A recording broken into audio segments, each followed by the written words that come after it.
Почитувани слушатели, ви посакувам Божи благослов. Кој го има првенството? Евангелие според Јован, 3 глава. Меѓу фарисеите имаше еден човек по име Никодим, кој беше познат јудејски старешина. Тој дојде кај Исус ноќно време и му рече: Рави, знаеме дека си ти учител дојден од Бог, зашто никој не може да ги прави овие знаци што ги правиш ти, ако Бог не е со него. Исус му одговори и рече: Вистина, вистина ти велам, ако некој не се роди од озгора, не може да влезе во Божјото царство.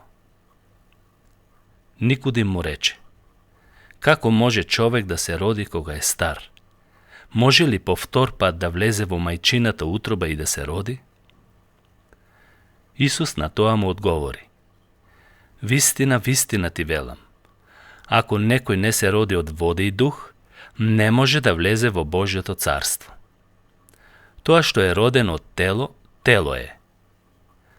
И тоа што е родено од дух, тоа е дух. Не чуди се што ти реков, треба да се родите од озгора.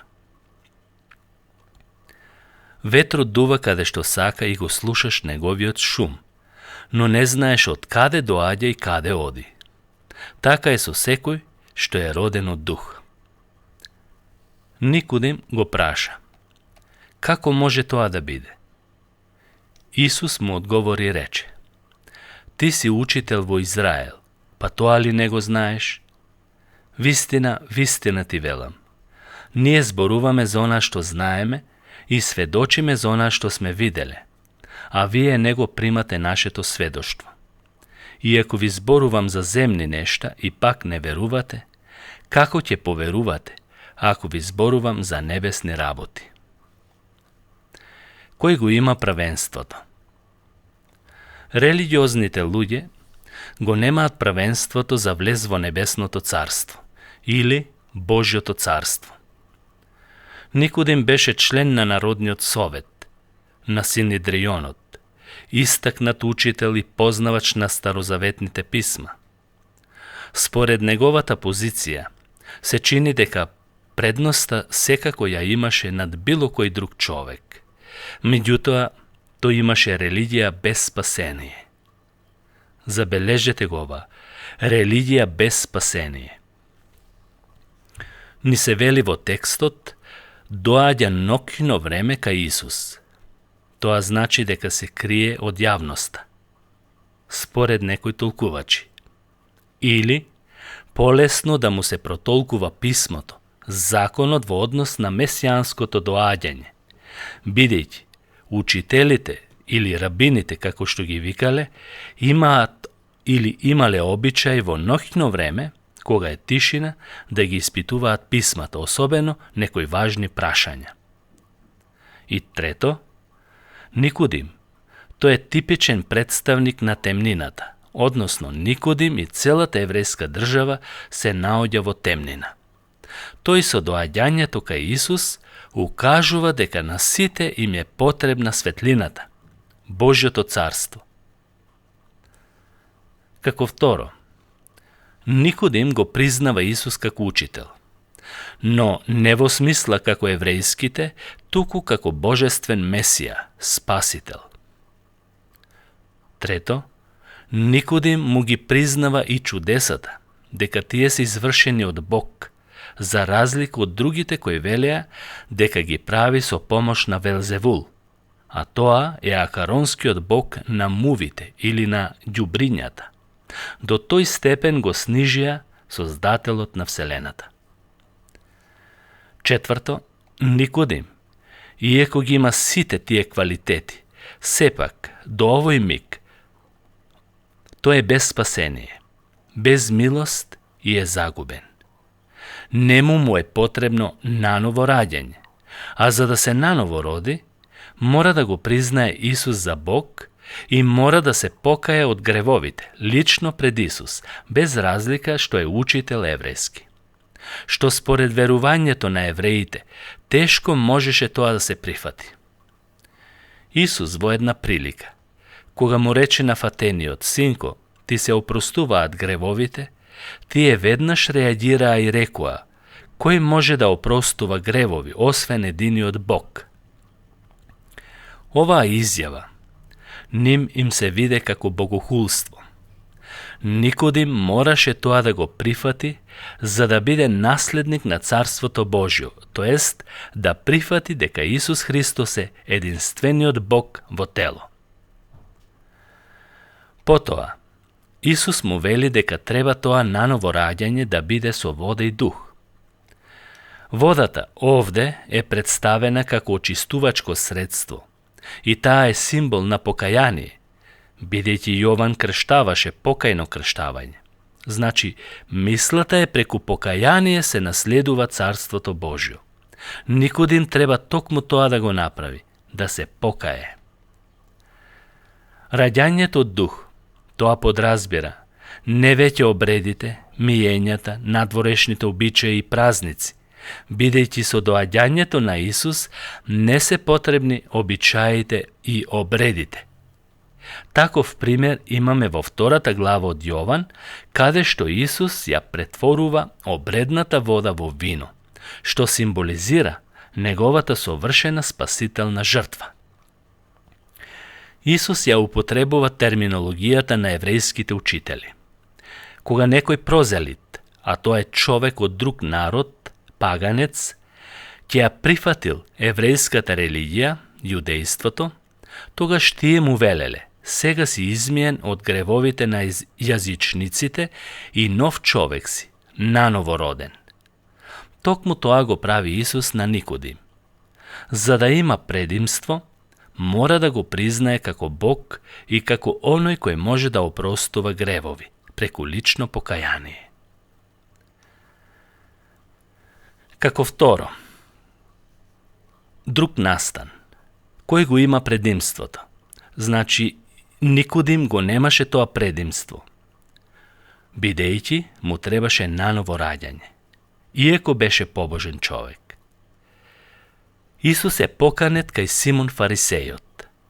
Тоа го читаме во 7 глава од Евангелието според Лука, од 36 стих па натаму. Во тој настан се чини дека Симон беше еден прекрасен побожен фарисеј, бидејќи го покани Исус на трпеза, ручек во неговиот дом. Намерата за поканата не ни е откриена во Библијата, но со предпоставка дека Симон сака подетално да ја открие Исусовата личност или не били со него ја воздигне својата побожност. Но според контекстот, и тој се најде неподобен за Божјото царство или небесното царство, бидејќи му фалеше покаяние како на грешницата од градот. Исус му откри дека нема доволно љубов кон Бог, дека не е покајан и дека ги презира другите што не се од неговиот сталеж. Кој го има предимството? Побожниот ерихонски народ и цариникот Захеј. Ова е запишено во Евангелието според Лука 19 глава. Ни се вели во текстот дека мноштвото го следеше, но тоа не подразбира дека тоа мноштво ја има предност, затоа што одеше по Исус. На некои им било воодушевувачки да го следат големиот учител, на други им било важно да видат некое чудо, за трети да ја потхрануваат својата љубопитност преку новосоздаденото христијанско движење. Побожните луѓе се задоволни ако бидат во близина на некој побожен спектакл или со некоја побожна личност. Тие ја умируваат својата совест и мислат дека ним им припаѓа небесното царство само затоа што се во близина на некоја побожна личност. Во тој миг никој не помислуваше дека Исус ќе биде гост во домот на еден цареник, грешник. Но Захеј го имаше првенството од било кој друг што го следеше. Исус го прогласи син Авраамов. Но не беше само таа причината, туку Захеј искрено сакаше да раскрсти со расипаниот живот. Тој го стори тоа со вистинско покаяние на дело. Тој рече, ќе вратам се, четворно, од она што сум украл. Побожниот народ остана во својата критика спрема Захеј и учителот, а Захеј го наследи небесното царство. И уште еден настан за побожниот фарисеј и грешниот митник, кој се удираше во гради. Ова стои запишено во Евангелието според Лука 18 глава. Фарисејот мислеше дека не му припаѓа царството Божјо, бидејќи правил се што бара законот. Како прво се поставува погорен од другите луѓе. Тоа подразбира дека ги подценувал, што е вообичаено за фарисеите. Тој вели 2 пати постел, давал десеток, не бил како другите луѓе, особено како еден цареник. Со овие нешта мислел дека Бог е задоволен од неговата побожност, па дури кога се подценуваат другите грешници. Тој тоа го правил, но срцето му било грешно и не наново родено, што е услов за да биде некој оправдан. Но Бог го оправда оној кој бара милост и прошка за своите гревови. Првенството го доби митникот, бидејќи ја согледуваше својата неправда. Исто така имаме еден друг пример за побожниот еврејски народ. Тоа е запишено во Римјаните 9 глава, 4 и 5 стих. Ним, вели апостол Павле, им припаѓаат татковците, по тело Христос е од нив произлезен. Законот, службите, ветувањата, славата, се им припаѓа. Но тоа не значи дека го имаат правенството.